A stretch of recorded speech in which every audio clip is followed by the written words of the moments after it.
অবাক হচ্ছিস কেন? আমি কি তোর রুমে আজকে প্রথম আসলাম?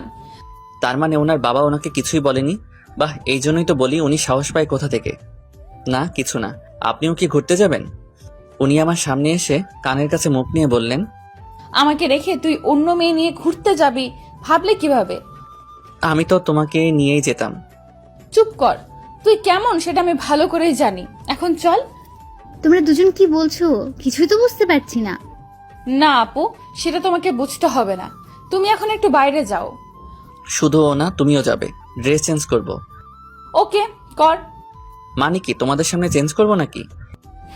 করলে সমস্যা কি? এই মাইয়া বলে কি? আপু তুমি এসব কি বলছো? চলো আমরা দুজন বাইরে যাই। আর আমি তো মজা করছিলাম, চলো। শয়তান মাইয়া। কি? আপনাকে বলি নাই তো। আরে আপু চলেন তো। তারপর রাইসাকে নিয়ে বাইরে চলে গেল। উফ, মেয়েটার হাত থেকে যে কবে মুক্তি পাবো আল্লাহ জানে। তারপর ফ্রেশ হয়ে বেরিয়ে পড়লাম। বাইরে এসে দেখি দুজন দাঁড়িয়ে দাঁড়িয়ে গল্প করছে। আমরা কি যেতে পারি? চলো। কিন্তু কোথায় যাব? নদীর পাড়ে নিয়ে চলো। ওকে, তাহলে রিক্সা নিতে হবে। তোমরা থাকো, আমি রিক্সা নিয়ে আসছি। একটু পরে দুটো রিক্সা নিয়ে আসলাম। তোমরা দুজন ওই রিক্সায় যাও, আমি তোমাদের পিছনে আসছি। এই আমি কিন্তু তোর সাথে যাব। তা কি করে হয়? উনি তো তাহলে একা হয়ে পড়বেন।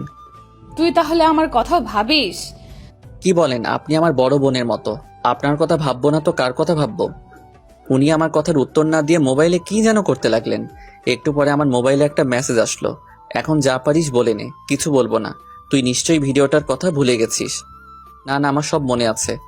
পাগল হয়ে গেলি নাকি? কি মনে আছে তোর? তো না জানলেও চলবে। এদিকে রাইসা তো হাসতে হাসতে মাটিতে লুটিয়ে পড়লো। তোমার আবার কি হলো?